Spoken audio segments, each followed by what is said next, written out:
Hai semuanya, kita yakin kalau misalnya kalian belakang ini selalu ngepoin tentang Kia Sonet. Sekarang kita mau nyetir karena kita udah bahas mobil ini secara lengkap di First Impression di sebelah sana. Kita bahas luarnya, mesinnya, dalamnya, fitur-fiturnya, gimmicknya, dan masih banyak lagi. Untuk unit test ini kita berterima kasih kepada Indomobil Kia Bogor dan tidak ada intervensi dari mereka dalam pembahasan mobil kali ini.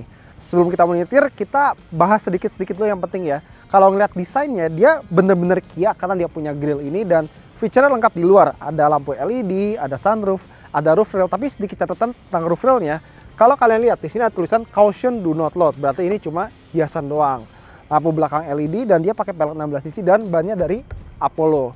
Sementara itu kalau buat interior, dia ada beberapa fitur yang pertama di kelasnya. Karena dia punya Android Auto dan Apple CarPlay wireless. Dan dia juga punya wireless charging buat smartphone. Dan ada pendinginnya. Jadi kadang kalau kita ngecas handphone secara wireless kan habis dicas suka panas gitu ya belakangnya. Ini ada pendingin biar handphone kita tetap adem. Dan nggak cuma itu, kita dapat ambient light yang bisa ngikutin beat musiknya. Dan speakernya dari Bose. Dan ada sunroof dan masih banyak lagi fitur-fitur yang bisa kalian lihat di First Impression. Sekarang kita akan nyetir, tapi sebelum nyetir, kalian nyadar nggak kalau misalnya crossover atau SUV Kia itu namanya selalu ada huruf S dan T. Sonet, Seltos, Sportage, Sorento, Stonic, ya kan?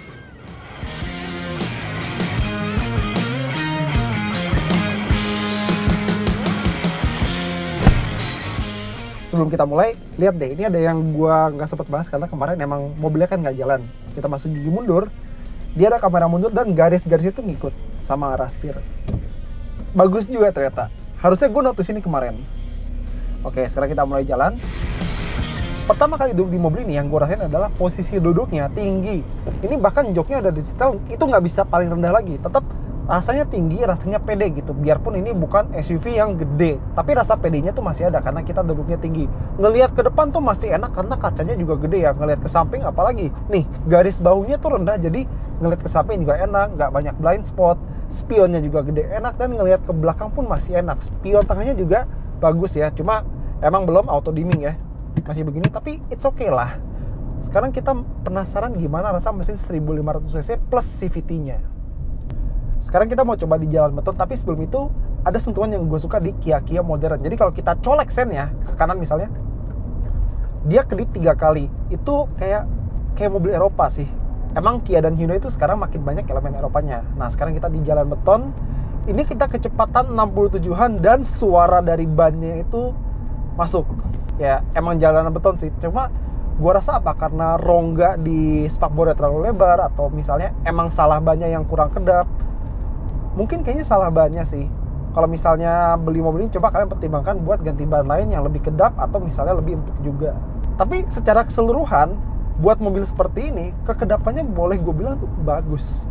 Apalagi kalau suara-suaranya dari luar gitu, misalnya suara mobil, suara motor, itu masih teredam dengan baik. Kecuali kalau motornya pakai knalpot yang brong gitu, knalpot racing atau knalpot 2 tak gitu, itu baru kedengeran. Tapi kalau kondisi normal, kekedapan suaranya jempol. Nah, sekarang gimana kalau kita pakai mobil ini buat agak pecicilan dikit? Sebenarnya kalau kita zigzagin mobil ini kayak begini, kita masih bisa ngerasain body rollnya, tapi dalam taraf wajar. Bedanya kalau misalnya kita lagi ngebut gitu ya, terus nemu belokan kayak gini, dan kita mulai belok, oke lah, kita bisa ngerasain kalau misalnya setirnya emang sedikit kurang direct, sedikit kurang akurat, tapi pengendalian mobil ini masih terhitung bagus buat SUV sekecil ini. Nah, kita coba gas, depan ada belokan ke kanan, kita coba. Nah, kontrolnya enak, bodinya nggak terlalu banyak goyang ke arah luar, dan cengkraman bannya terutama di depan itu masih bagus. Dan kalau misalnya kita terlalu semangat nge-push mobil ini, kita bakal ngerasain understeer. Tapi begitu mobil ini mulai understeer, stability controlnya langsung kick in dan mulai ngarahin mobil ke jalan yang benar. Bagus juga. Cuma salah satu poin yang menurut gua kurang dari mobil ini adalah radius putarnya biasa aja. Nggak patah-patah banget, tapi juga nggak sampai segede Jupiter.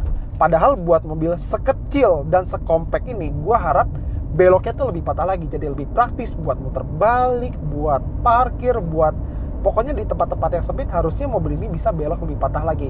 Terutama kalau kita suka lewat jalan pintas atau gang tikus, itu biar nyelap-nyelupnya tuh enak pakai mobil ini. Nah, sekarang kita belok kiri sini dan kita nemu jalanan yang keriting, lumayan jelek. Nah, di jalan yang keriting kayak begini, ya bisa dibilang jelek lah. Kita bisa ngerasain kalau suspensinya emang agak sedikit kaku, tapi nyamannya mobil itu masih dapat, masih oke. Paling kalau misalnya yang bisa kita rasain adalah suara-suara ban yang mulai masuk bahkan di kecepatan 40-an kayak gini. Nah, itu suara-suara ban mulai masuk. Paling itu saja pertimbangannya kalau misalnya kita lewat jalan jelek pakai si Kia Sonet ini. Tapi selain dari itu, bantingannya tetap nyaman. Dan seperti yang kalian semua udah tahu mungkin ya, mobil ini kalau driving mode-nya, dia ada 3. Ada Eco, ada normal, ada sport. Eco itu yang paling lemot tapi paling irit. Sport itu yang paling sensitif tapi lumayan menguras tenaga. Jadi kita pilih yang normal aja. Jadi apa yang diubah sama settingan Eco, normal, sport ini adalah respon mesin sama respon gearbox ya. Dan ngomong-ngomong mesin sama gearbox, dia pakai mesin 1500 cc 4 silinder, nggak pakai teknologi yang aneh-aneh, nggak ada turbo, nggak ada hybrid, nggak ada supercharger. Ya sebenarnya kalau soal angka dia moderat aja, nggak paling tinggi tapi juga bukan yang paling jelek. Dan transmisinya dia pakai iVT, yaitu nama Kia sama Hyundai buat CVT. Gimana tenaga sama responnya gitu. Sekarang kita di kecepatan 60, kalau kita kick down, udah lama gua nggak nyobain CVT mobil Korea, dan baru sekarang nyobain lagi. Ternyata kalau CVT Korea tuh lumayan responsif ya. Jadi kalau misalnya kita kick down kayak tadi di kecepatan sekarang 50 deh ya, kita kick down, dia lock up-nya cepet, dia nyari rasionya cepet dan bisa bikin mobil ini langsung tung lari gitu. Dan dia pakai rantai ya, bukan pakai sabuk CVT-nya. Nah, kalau misalnya kalian udah ada yang ancang-ancang nih pengen memiliki Kia Sonet ini, jangan lupa untuk cek Blibli Autofest 2020 bersama dengan KKB BCA, karena di situ ada banyak banget promo yang menarik buat kita semua. Contohnya, ada bunga rendah mulai dari 2,99% dan DP-nya mulai dari 20% aja. Gak cuma itu, kita juga bisa dapat potongan harga hingga 1,5 juta rupiah dan free biaya admin. Dan kalau misalnya pengen mobil impian lain, tenang aja, ada 18 merek mobil yang ikut serta di Blibli Autofest 2020 bersama dengan KKB BCA. Promonya cuma dari tanggal 25 November sampai 2 Desember 2020. Jadi, buruan sebelum kehabisan. Kalau pengen info lebih lanjut, jangan lupa klik link di bawah deskripsi, dan jangan lupa juga klik yang di sebelah sana. Cuma Blibli yang bisa kasih banyak bonus buat kamu, karena kamu nomor 1. Dan kayaknya Kia Sonet tuh tahu ya fitur yang bakal kepake banget di Indonesia. Jok berpendinginnya, berventilasinya. Jadi bayangin di tengah-tengah kemacetan kita nyalain AC, kepala dingin, kita nyalain jok berventilasinya, pantat juga adem. Jadi nggak cuma dengan kepala dingin, kita juga harus berpikir dengan pantat yang adem. Enak banget fitur ini, pasti sering kepake dah, bener, kerasa adem di punggung. Sekarang gimana rasanya nyetir Kia Sonet di tol? Dan hal pertama yang sangat gua hargai hadir di mobil ini adalah cruise control. Gue termasuk orang yang suka lewat tol ya, dari Jakarta ke Bogor, Jakarta Tangerang, Bogor Tangerang, dan semacamnya. Jadi adanya cruise control di mobil itu sangat menolong buat gue. Kita aktifin, kita di kecepatan 78. Jadi kita tinggal fokus di setir sama remnya. Soal gas ini udah diatur sama mobilnya. Bukan adaptif, cuma ya gue nggak expect adaptif cruise control di harga segini. Tapi adanya cruise control standar ini udah sangat menolong. Dan kalau kita bahas remnya ternyata lumayan oke ya. Ya nggak pakem-pakem amat, cuma feeling pedalnya tuh enak, bener-bener gradual. Jadi kita ngerem dikit, dia tuh juga melannya dikit. Kita mulai ngerem agak banyak, dia juga ngeremnya agak banyak. Oke, kita resume cruise controlnya, jalan lagi. Dan mungkin kekedapan suara di tol emang bukan salah satu selling point dari Kia Sonet. Ini kita di kecepatan 80, suara dari kolong kedengeran, suara angin sedikit kedengeran. Ya, mungkin peredaman suaranya bisa lebih baik lagi, terutama kalau kita lagi cruising di tol. Sekarang kita mau coba, misalnya ini simulasi, kita di 80 terus pengen nyalip mobil lain, gimana? Sekali lagi, responsivity-nya cepet, cuma emang mesinnya biasa aja. Dia nggak punya torsi yang melimpah kayak misalnya Seltos gitu-gitu, karena dia emang mesin naturally aspirated. Harus agak kita temuin sweet spotnya atau titik enaknya buat dapat tenaga terbaik dari mobil ini. Tapi kalau kita santai-santai aja, mobil ini atau mesin ini bisa efisien. Dan ngomong-ngomong efisien ya, gua kasih tahu. Tadi kita pakai mobil dari lingkar luar terus ke Sentul City seperti sekarang, kita dapat 7,8 liter per 100 km. Berarti itu sekitar 13 km per liter itu buat rute kombinasi tol sama dalam kota. Dan gue bilang Bisa lebih irit lagi, cuma sayangnya tadi kaki gue tuh nggak sekolah. Jadi bejok aja. Dan feeling waktu megang setirnya si Kia Sonet ini pun enak. Bahan kulitnya bagus, gripnya enak, dan salah satu komplain gue di Kia Seltos adalah bagian sininya itu tajam. Di arah jam 6-nya setir. Di sini udah nggak tajam lagi. Ini baru namanya improvement.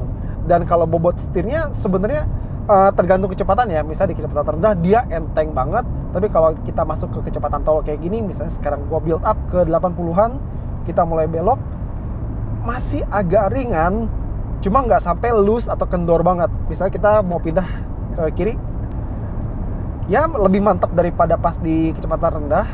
Akurasinya masih agak kurang direct, tapi emang ini adalah salah satu crossover urban yang paling cocok dipakai dalam perkotaan. Buat tol sebenarnya enak, cuma mobil ini akan bersinar terang untuk pemakaian dalam kota.